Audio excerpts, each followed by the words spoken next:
A girl who was 17 years old was trying to sell her dad's piano on Beale Street in Memphis for $200. No one had stopped to talk to her in the 98 degrees heat for 4 hours before the man in the black leather jacket came by. No one knew there was a local news group there. That girl's life and the lives of 12 million people who watched the video would change in 20 minutes. It was August 1974 when Elvis Presley came to Beale Street. He was going to show that the king's best gift wasn't his voice, but his heart. The temperature was 98 degrees, and there were heat waves on the ground.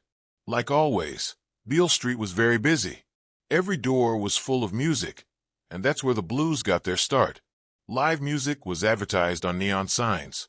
Record stores with dirty windows showed off albums, and street performers begged tourists for spare change. There was music from the last 100 years, hot asphalt, and smoke from a grill in the air. However, B is right there in front of a Wobb's General Store. B. When King was a busker many years ago, he sat with a girl who was 17. Her name was Sarah Mitchell. The color of her yellow sundress was almost gone because she had washed it so many times. There were holes in the toes of her white canvas sneakers, and her brown hair was pulled back into a simple ponytail. On the floor next to her was a 1952 Kimball upright piano that was set up tidy. This piece still looked classy even though the wood finish had worn off over time. Sarah's story didn't fit on Beale Street, and the piece of cardboard she was holding had a nicely scrawled note on it that said, "For sale, $200. At least, it didn't fit in the tourist area of Beale Street. There was no need to set goals or try to become famous. Getting by was the only goal. The father of Sarah, James Mitchell, had a heart attack and died 7 months before. He was only 44 years old. He played the piano at a Sunday service 1 minute and wasn't there the next. He used to work as a studio musician when James Mitchell was younger.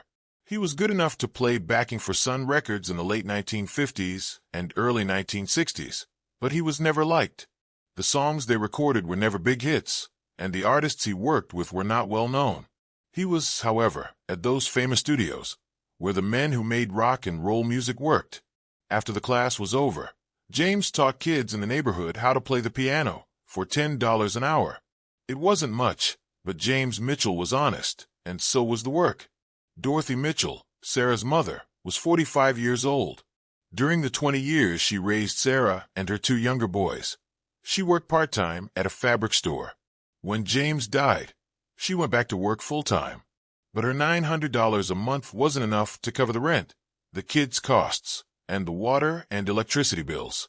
James thought he had life insurance, but it wasn't still valid. During a slow month 2 years ago, he forgot to make payments and never made up for it. There was a warning to leave last week. If they didn't pay the $600 rent by September 1st, they would have to sleep on the streets. Dorothy had been working longer hours. Sarah took care of the kids every night after school. The brothers saved the bottles and used them to pay the deposit. They had $400 saved up. They were in need of getting an extra $200. Because of this, Sarah talked her mom into letting her try to sell the piano. It was the only valuable thing they had. His favorite thing was that piano, not because it was expensive, but because it belonged to his mother and was given to him when she died. Sarah learned to play the piano from James. The father and daughter would meet there every afternoon after school. He would show her how to move her hands across the keys. Sarah liked the song, "Can't Help Falling in Love," the most. While her dad sang, she would play the piano. Even though he didn't have a great voice, it was loving and warm. They had last played it together 3 days before he died. Sarah remembered everything, like how the window let in afternoon light, and how happy her dad was when she learned the hard chord sequence. He also remembered telling her, "Sweetheart, you're going to be better than your old man ever was." The piano was the last thing she had of her dad. Sarah, 17, knew things her mother wouldn't say out loud, but she still had it. A piano is not a place to sleep. Memories can't be eaten. Sarah had been sitting there since 10 a.m. Sometimes you had to give up the things you loved most in order to stay alive. Over 1,000 people had walked by. Some had looked around, and some had asked, "Can you deliver it? Does it work? And would you like $50? were all common questions, but nobody had given purchasing a full-size upright piano from a teenage girl on the street any serious consideration, because they probably believed it to be a piece of art. Some people snapped photos of it. Sarah's eyes ached from sobbing, but she refused to let it get to her. One guy smiled and remarked, "Good luck with that, honey. We bend, but we don't break."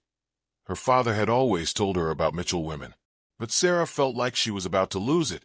It was 2:17 p.m. on Beale Street, which is where Elvis Presley used to go. The fact that Elvis was traveling alone that day was strange. He usually had security staff, friends, and people who were just hanging out with him.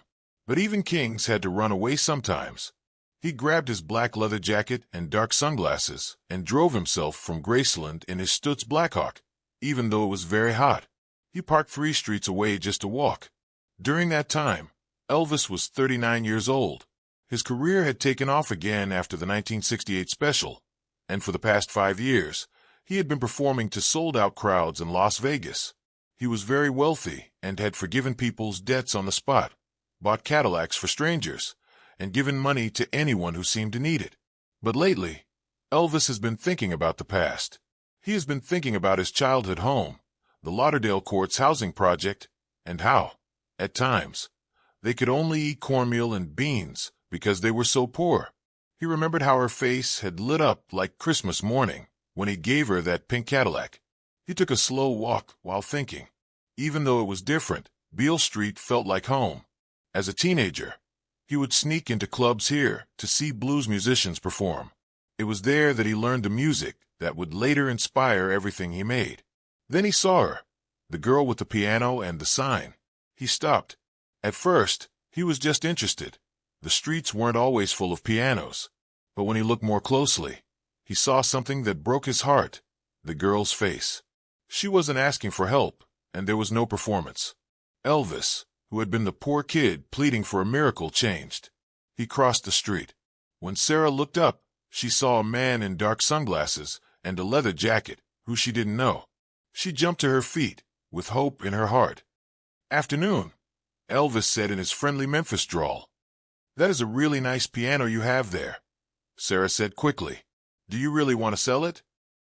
"Yes, sir," the man replied. "It is a 1952 Kimball. It works just fine. It was well taken care of by my dad. It's only $200, Elvis said. He carefully walked around the piano and ran his fingers over the wood.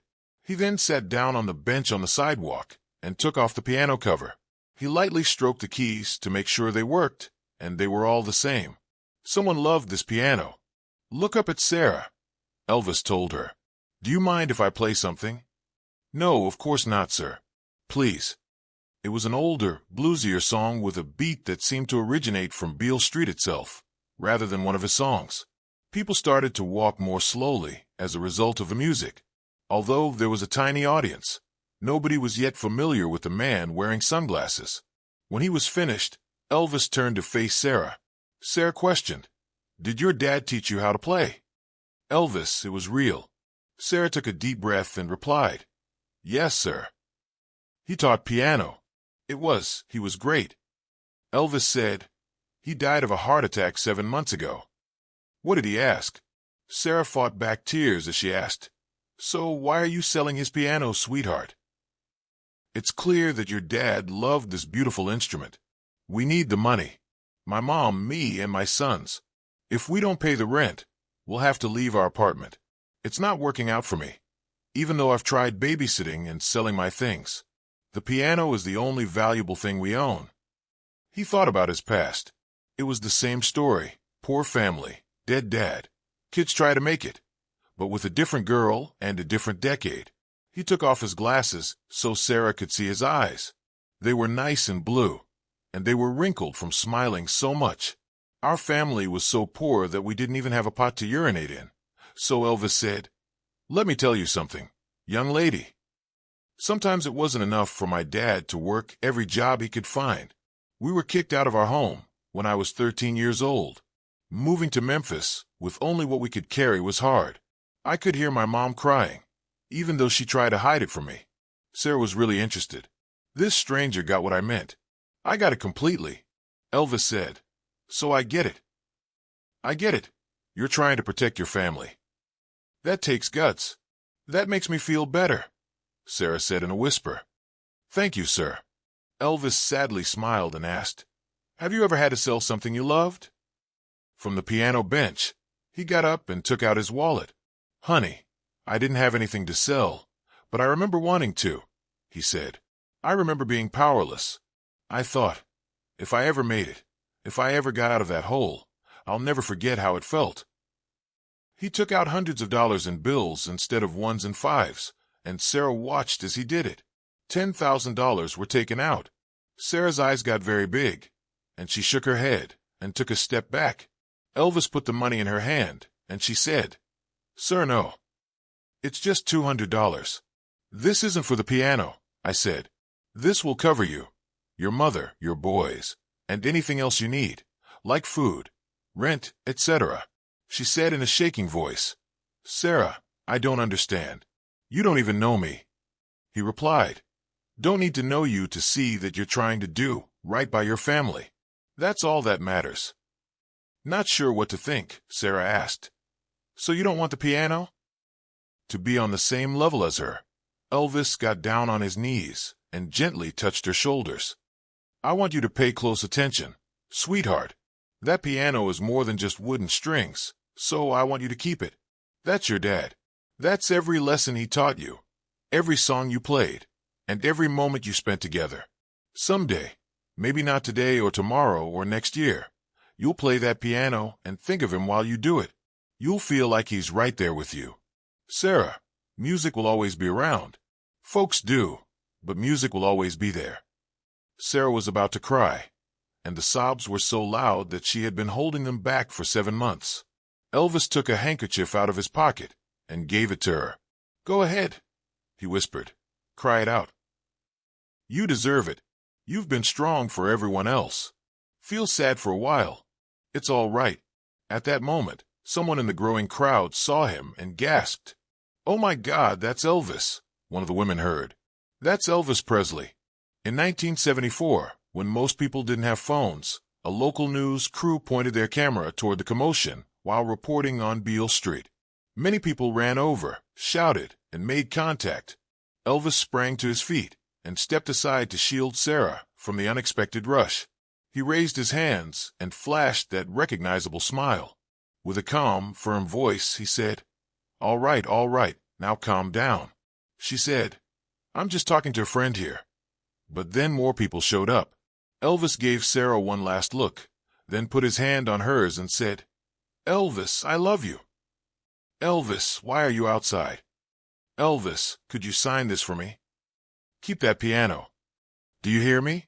It's something you play every day because your dad wants to hear you, he said. You look a lot like Elvis Presley. Last time I checked. Sarah asked, still amazed, and Elvis laughed. Last time I checked doesn't matter now. What matters is that you and your family will be okay.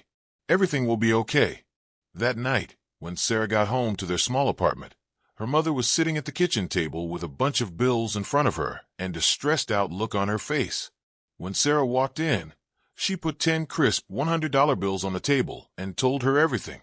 About Beale Street, the piano, the man in the leather jacket, what he'd said, and how he turned out to be Elvis Presley. Security had come to ease the crowd, but he was quickly sucked up by the chaos. Dorothy's face showed a dozen different emotions, including shock, fear, disbelief, and finally tears. Dorothy whispered, baby, and embraced Sarah. You are so great. Your dad would be so proud of you. That night, Sarah played her dad's piano for the first time in 7 months. She found the keys and played, couldn't help falling in love. Even though her fingers hurt, she played anyway and managed to finish the task. As she played, she could almost hear her father humming. Sarah's story went viral 3 days later, and by the following week, 12 million people had seen the news film of Elvis with the girl and the piano, which was shown first locally and then across the country. The story of the world's richest entertainer and rock and roll king helping a struggling teen on the same street where he had once dreamed of his own dreams moved people. A GoFundMe campaign began without Sarah's knowledge. $3,000 were sent on the first day, and by the end of the week, $25,000 had been raised. People from all over the country sent money, letters, and prayers. The Mitchell family was no longer in danger of being evicted, and after the debts were paid off, Sarah's brothers could go to the dentist for the first time in 3 years. However, that wasn't the end of the story. 2 weeks after they met, Sarah's mother got a call. Dorothy's heart stopped when the other person said he was Elvis Presley's lawyer. She thought that Elvis might want the money back and that something was wrong. But the lawyer told her that Elvis and his manager had set aside $25,000 for Sarah's music study in an education fund. Sarah could study music theory, take piano lessons, or do anything else she needed when she was ready. Elvis had done this privately, like he did so many other things, without telling anyone or calling the media. Dorothy cried for an hour after hanging up the phone, and Sarah cried while holding her mother. That fall, Sarah started taking piano lessons with a teacher from Memphis College of Music. Every day, she would practice her voice on her dad's old piano keys, sometimes for hours at a time. Music was her love, her safe place, and a way to honor her father's life. 6 months later, there was a talent show at Sarah's high school. She was nervous about performing, but her mother told her, "Your dad would want you to play." So she brought her dad's Kimball piano on stage and played "Can't Help Falling in Love." Her voice was weak and quiet at first, but with each word it got louder. There was a 5-minute round of applause in the library when she was done. The concert was recorded on tape and shown on a local TV station. The video got to Elvis some way. Elvis Presley had sent Sarah a message through his fan club newsletter. "Saw young Sarah Mitchell perform last night. One day, that girl will make the world a better place. I knew as soon as I met her. Sarah, keep having fun. Your dad is so proud to see you do this. I agree with you." EP. If this story moved you or made you think about how one kind act can change everything, please like and follow. This story will help someone feel better by showing them that there are good people in the world, because the rock and roll king isn't always the nice rock and roll king. Also, wood and strings worth $200 can sometimes be worth more than all the money in the world.